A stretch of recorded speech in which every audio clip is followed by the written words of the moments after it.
చాలామంది ఇంటి ముఖద్వారపు తలుపు మీద దేవుడి బొమ్మను పెట్టుకుంటారు. ఇలా పెట్టుకోవచ్చా? ఇంటికి మంచిదేనా? ఇల్లు, ఇంటి వాకిలిని రకరకాలుగా అలంకరించుకుంటూ ఉంటారు.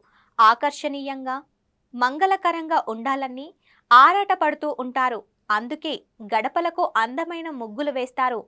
పువ్వులు, ఆకుల తోరణాలే కాదు, పూసలు, గంటలతో అలంకరించిన ద్వారబంధాలను కూడా కడుతూ ఉంటారు. కొందరైతే ఇంటి గడపను లక్ష్మీ స్వరూపంగా భావిస్తూ ఉంటారు, పూజలు చేస్తూ ఉంటారు.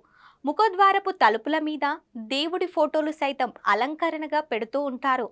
అది మంచిదో కాదో తెలుసుకుందాం. కొంతమంది వాస్తు పండితులు దేవుడి చిత్రాన్ని ఇంటి ముఖద్వారం తలుపుల మీద పెట్టకూడదని నమ్ముతారు. అందుకు వారు కారణాలు కూడా సహేతుకంగా వివరిస్తున్నారు. దేవుడు మీ ఇంట్లో కొలువై ఉండి మీకు సకల శుభాలను కలిగించినవాడు. మీరు ద్వార పాలకుడిగా ఇంటి ముందే ఆపేస్తున్నారనేది వారి అభిప్రాయం. ఆయన మీ ఇంటి ద్వారపాలకుడు కాదని గుర్తించాలని అంటున్నారు.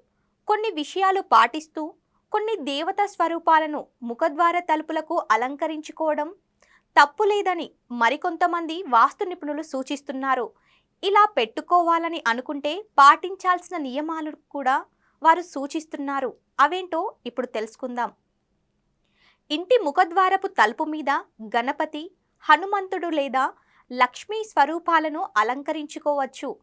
ఈ దేవతా స్వరూపాలను ద్వారం వద్ద పెట్టుకుంటే తప్పులేదు. కానీ కొన్ని నియమాలు మాత్రం తప్పక పాటించాలి.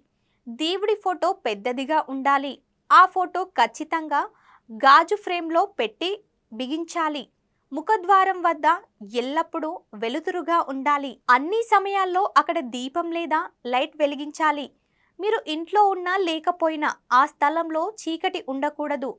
ప్రతిరోజు ఆ దేవుడి బొమ్మను శుభ్రపరచాలి. దుమ్ము ధూళి చేరకుండా జాగ్రత్త పడాలి. వీలైనప్పుడు ఒక పూలమాల వేయడం మర్చిపోవద్దు. వీలును బట్టి ప్రతిరోజు ఆ చిత్రం ముందు ఒక దీపం లేదా అగరబత్తి వెలిగించడం మరింత మంచిది. దేవుడి చిత్రం ముఖద్వారం వద్ద ఉంటే అక్కడ చెప్పులు విడవకూడదు.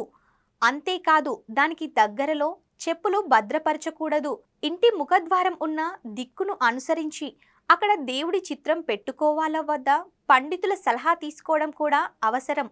ఇంటి గుమ్మం అందంగాను కలగాను అలంకరించి పెట్టుకోవాలనే ఆశ అందరికీ ఉంటుంది. కానీ నియమాలను పాటించడం కూడా ముఖ్యమని మర్చిపోవద్దని పండితులు చెప్తున్నారు.